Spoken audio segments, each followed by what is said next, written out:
My name is Ethan Bell, though most people call me just Ethan. At 26, I never expected to find myself caught in the middle of what could only be described as a modern-day Romeo and Juliet story. Minus Juliet, plus another Romeo, and with corporate politics replacing family feuds. I worked as a financial analyst at Sterling International, one of the largest investment firms in Boston. The pay was good, the hours were long, and my life followed a predictable pattern until that autumn morning when everything changed. That was the day I first met Grant Sterling III, Grant, as he preferred to be called, the only son of our company's chairman, Jonathan Sterling. The first time I saw Grant was during our annual corporate review meeting. While everyone else wore standard dark suits and conservative ties, he walked in wearing a perfectly tailored navy suit with a burgundy turtleneck that seemed to defy corporate conventions. While still looking more sophisticated than anyone else in the room, his dark brown hair was styled in that effortlessly messy way that probably took an hour to perfect. And his green eyes carried a hint of mischief that made him stand out in a room full of serious faces. I remember thinking how different he was from what I'd expected. The rumors about the chairman's son painted him as a spoiled trust fund kid who spent more time on yachts than in boardrooms. But as he began presenting the company's new digital transformation strategy, it became clear that Grant was sharp, articulate, and surprisingly down to earth. Our first real interaction happened 3 days later in the office kitchen. I was brewing my third cup of coffee when he walked in, looking slightly less polished than during the meeting, with his sleeves rolled up and tie loosened. "Please tell me there's enough for another cup," he said, gesturing to the coffee pot I was holding. "Just finished brewing," I replied, reaching for an extra mug from the cabinet. "Cream, sugar, black?" "Black is fine, thanks." He took the mug, our fingers brushing briefly. "You're Ethan Bell, right? From the financial analysis team?" I was surprised he knew my name. "Ethan," I corrected automatically. "Only my mother calls me Ethan Bell, and only when she's angry." He laughed, and it was a genuine sound that made the corners of his eyes crinkle. "Well, Ethan, I actually wanted to talk to you about your analysis of our Asian market expansion. Those projections you included in last week's report, they were impressive. Much more detailed than what we usually see." We ended up talking for almost an hour, long after our coffee had gone cold. Grant had this way of making you feel like you were the most interesting person in the room, even when you were just discussing market trends and financial projections. He asked thoughtful questions and actually listened to the answers, occasionally running his hand through his hair in a gesture I would come to recognize as a sign of deep concentration. As days turned into weeks, we found more reasons to interact. What started as casual coffee breaks turned into working lunches. Grant would stop by my desk with questions about reports that probably could have been answered by anyone on my team. I found myself looking forward to these moments, even while trying to convince myself that I was imagining the lingering glances and the way his hand would sometimes rest on my shoulder while looking at my computer screen. The problem wasn't just that he was the chairman's son, though that alone was complicated enough. It was that I had spent years carefully separating my personal life from my professional one. Being gay in the corporate world wasn't the career-ending revelation it used to be. But it wasn't something I advertised either. I had worked too hard to get where I was to risk it all for what could only be a complicated entanglement.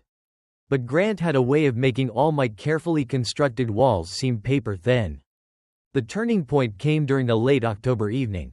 Most of the office had cleared out, but I was still at my desk analyzing data for an upcoming presentation. The floor was quiet, except for the gentle hum of my computer and the occasional ping of the elevator. "You know, most people have gone home by now." Grant's voice startled me from my concentration. He was leaning against my cubicle wall, his tie gone and top buttons undone. "It's almost 9, just trying to finish this presentation for tomorrow," I said, rubbing my tired eyes. "The Singapore expansion project." He moved closer, peering at my screen. "Have dinner with me. We can discuss it over something better than vending machine coffee." I hesitated, aware of how this might look. "Grant, just dinner. Ethan, 2 colleagues discussing work," but the way he said it, with a slight smile playing at the corners of his mouth, suggested he knew it wasn't that simple. We ended up at a small Italian restaurant in Back Bay, tucked away from the main street. It was the kind of place that had tablecloths and candlelight but wasn't pretentious about it. Grant ordered a bottle of wine, And somewhere between the antipasti and main course, our conversation drifted far from work. "So, why finance?" he asked, swirling the red wine in his glass. "You don't strike me as someone who dreamed of spreadsheets as a kid." I laughed. "Actually, I wanted to be a writer. But my father was a banker. And practicality won out." "What about you? Was joining Sterling International always the plan?" "The expected plan," he corrected, his expression growing more serious. "Dad had my whole life mapped out before I could walk. Sterling Prep School, Yale, MBA from Harvard. Then straight into the family business." He paused, taking a sip of wine. "Sometimes I wonder what would have happened if I'd chosen differently." "What would you have chosen?"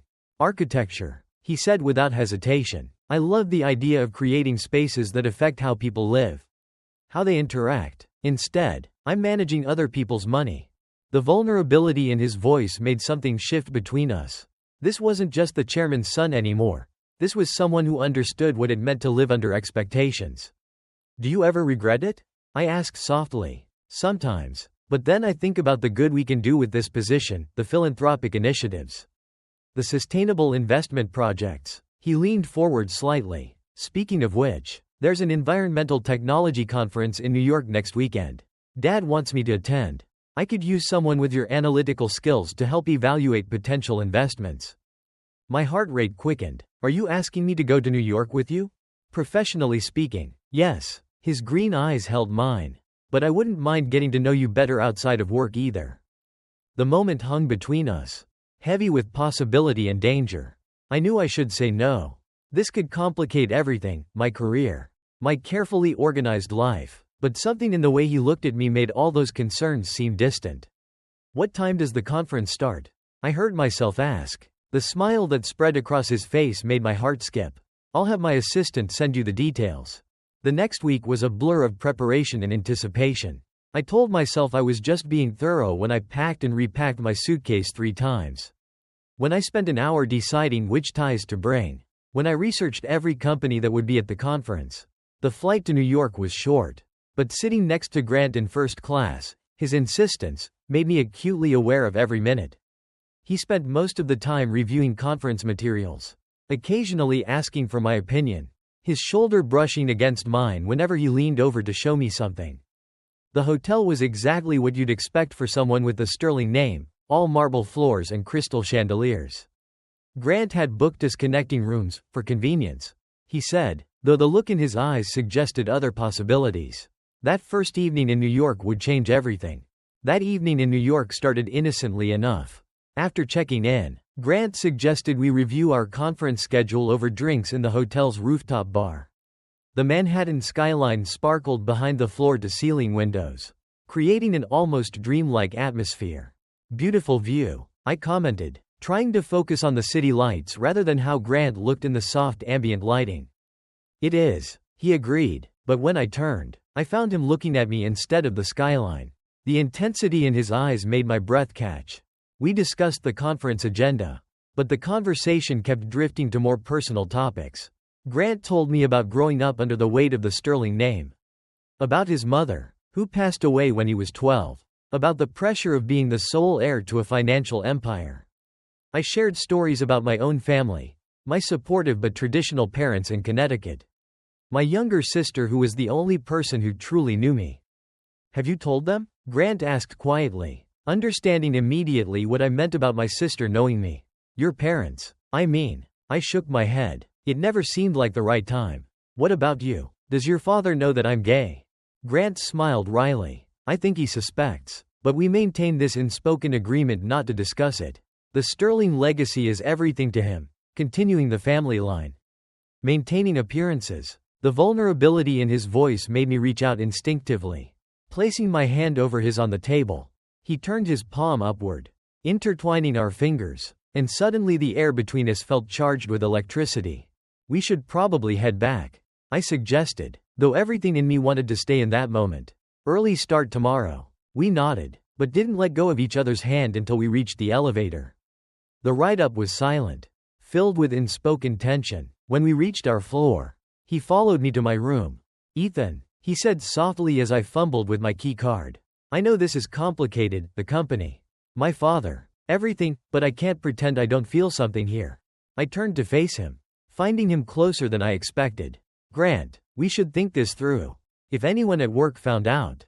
He cut me off by stepping forward, his hand coming up to cup my cheek. For once in my life, I don't want to think. I just want to feel.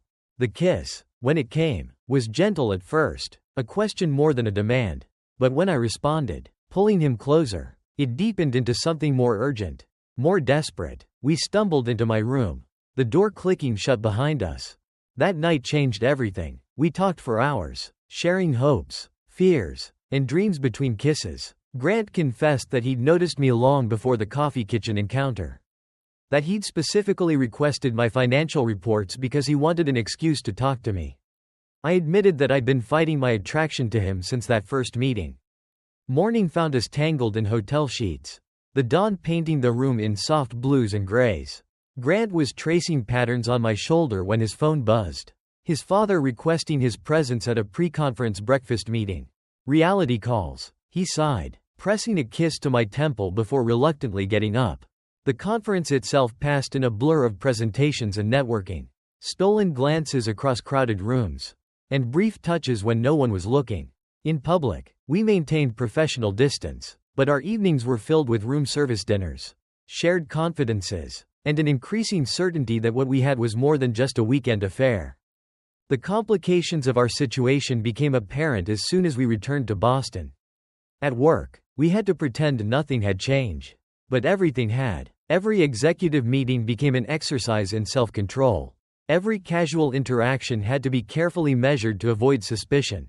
We developed a system of subtle signals and excuses for spending time together. Work dinners, project consultations, and weekend conferences became our cover stories. Grant would send me emails with hidden meanings between the lines of professional correspondence. I learned to decipher his business-like requests for market analyses as invitations for private moments. But keeping secrets in a corporate environment is like trying to hold water in cupped hands. Eventually, something slips through. The first crack in our carefully constructed facade appeared 3 months into our relationship. We were at a charity gala hosted by Sterling International, one of those black tie events where the city's elite gathered to network and show off their philanthropy. Grant was seated at the main table with his father and the board members, while I was with the other executives and senior managers. Throughout the evening, I caught him looking at me with an intensity that made my collar feel too tight. During his speech about the company's charitable initiatives, he kept glancing in my direction, his words about following your heart and staying true to yourself carrying double meaning that only I understood. Margaret Chen, our shrewd head of marketing, noticed. I caught her watching us with calculating eyes, her expression thoughtful as she observed our subtle interactions. Later that evening, she cornered me at the bar. "You know," she said casually, swirling her martini, "Grant seems different lately, happier, more focused." She paused, studying my reaction. "It's interesting how often you two work late together." My heart raced, but years of professional training kept my expression neutral. "The Singapore expansion requires a lot of attention," I replied evenly. She smiled knowingly but said nothing more. However, the interaction left me unsettled. And when I told Grant about it later that night at his penthouse apartment, he grew serious. "Maybe we should be more careful," he said, pacing by the floor-to-ceiling windows that overlooked the city. "Or maybe," he stopped, running a hand through his hair in that familiar gesture of anxiety. "Maybe what?" I asked, though part of me didn't want to hear the answer. "Maybe we should stop hiding." He turned to face me, his expression determined. "I'm tired of pretending, Ethan. I'm tired of watching what I say, how I look at you. Who might notice if I stand too close?" "Grant, your father." "I know," he interrupted, sitting beside me on the leather couch. "I know it could affect the company, the shareholders, everything, but I'm 30 years old. I've spent my entire life trying to be what everyone else wanted. For once, I want to choose my own path." He took my hand, and I could feel a slight tremor in his fingers. "I love you, Ethan. I think I have since that first day in the coffee kitchen." It was the first time either of us had said those words. They hung in the air between us, beautiful and terrifying in their implications. "I love you too," I whispered, because it was true, and because in that moment, nothing else seemed to matter. The next few weeks were a dance on the edge of a knife. We were more careful at work. But in private, we began making plans. Grant started having subtle conversations with trusted board members, testing the waters about modernizing the company's image. I began putting out feelers for other job opportunities, just in case things went badly. But fate has a way of derailing even the most careful plans. The catalyst came in the form of a corporate espionage scandal that rocked Sterling International. A competitor had somehow obtained confidential information about our Asian expansion strategy. As head of the project, I was among those called in for questioning. During one particularly intense meeting with the internal investigation team, someone mentioned seeing me access the secure servers late at night. What they didn't know was that those nights were spent with Grant, working on legitimate project details between stolen kisses and takeout dinners.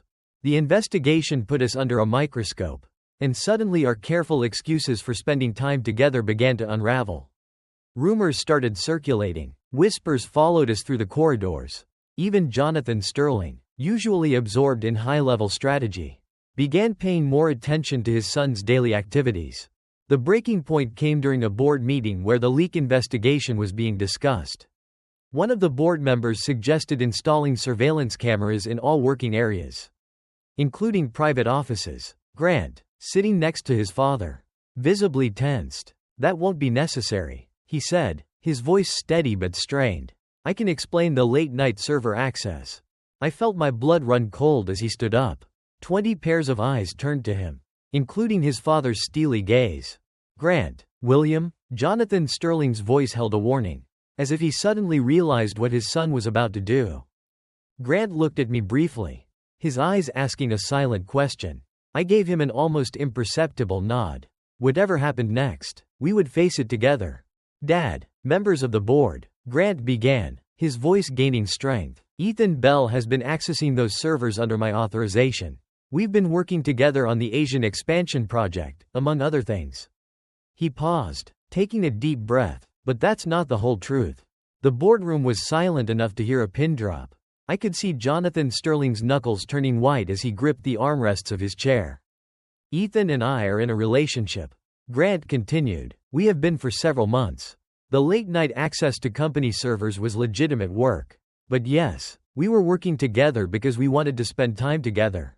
If anyone should be questioned about security breaches, it should be me, not him." The silence that followed was deafening.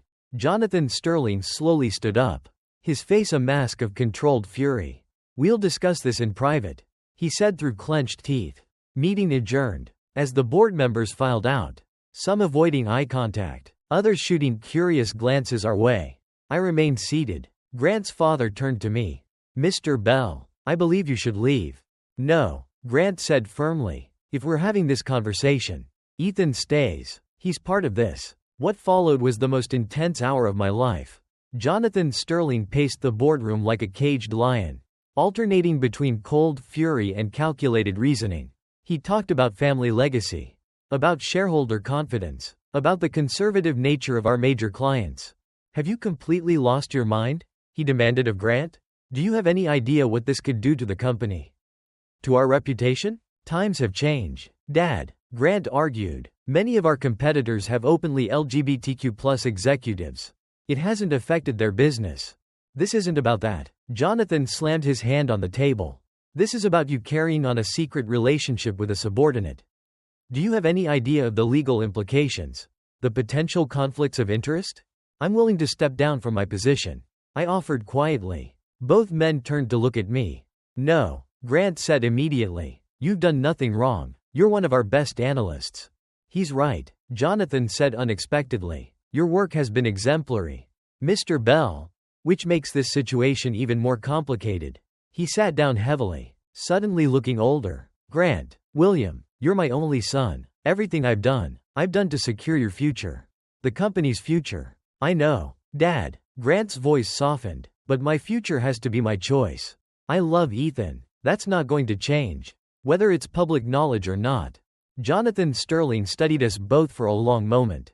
"You're certain about this?" "More certain than I've ever been about anything," Grant replied. His father nodded slowly. "Then we need to handle this correctly." He pressed the intercom button.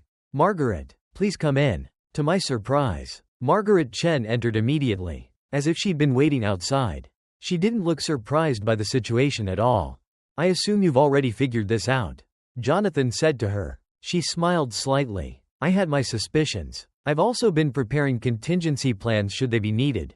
Always thinking ahead," Jonathan muttered. "Fine. We'll need a strategy, public relations, human resources, legal considerations." He looked at Grant. "If we're doing this, we're doing it right. No scandals, no leaks, no tabloid stories. We control the narrative." Over the next 2 hours, a plan took shape. I would be transferred to a different department, reporting to the board directly rather than through Grant's chain of command.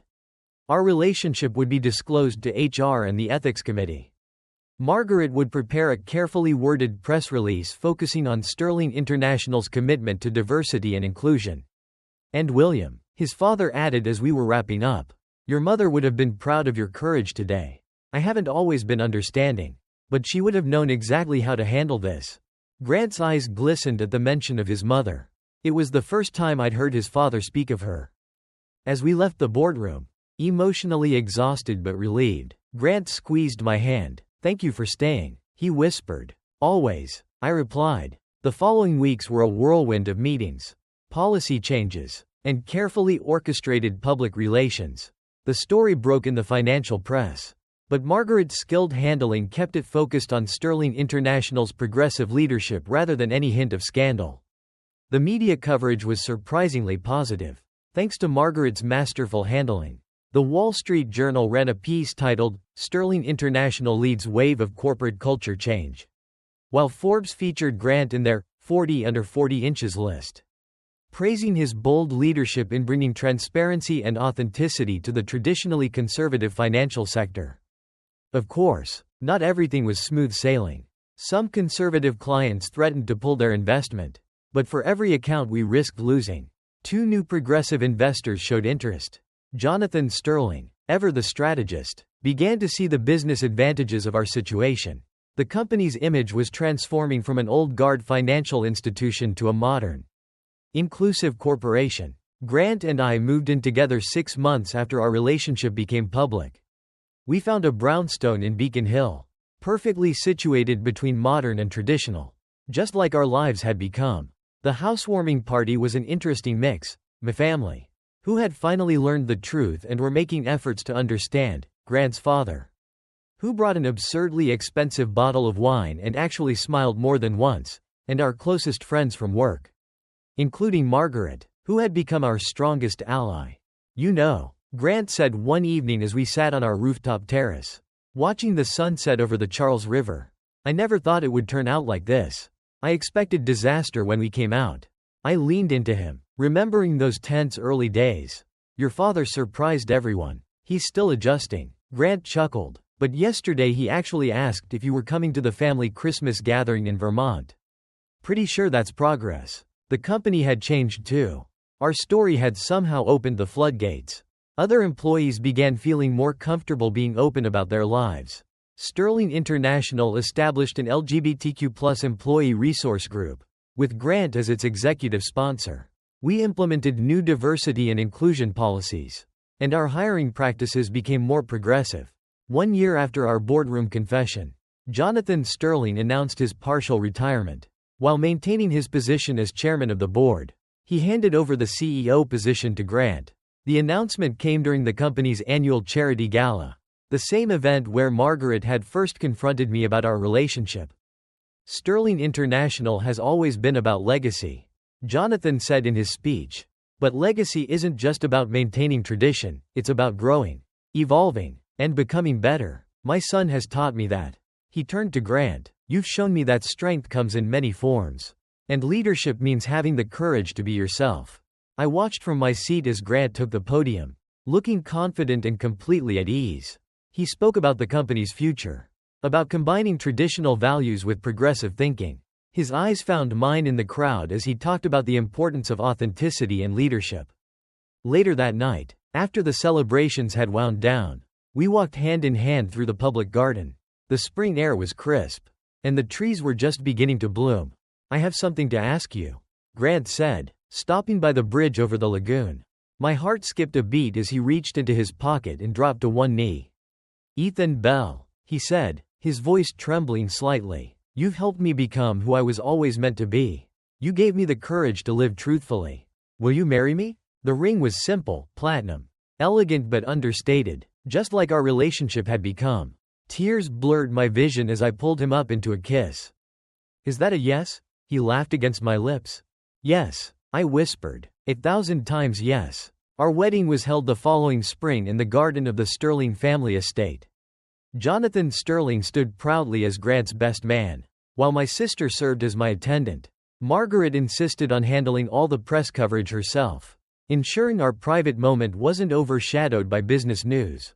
As I stand here now, watching Grant chat with my parents at our reception, I think about that first morning in the office kitchen, when a simple cup of coffee changed my life. Love stories don't always follow the expected path. Sometimes they lead you through boardrooms and business meetings, through family traditions and corporate politics. But when they're real, when they're true, they have the power to change not just two people, but everyone around them. Grant catches my eye across the garden and smiles that same smile that made me fall in love with him in the first place. And I know that while our story might not be conventional, it's ours, and it's perfect in its own way.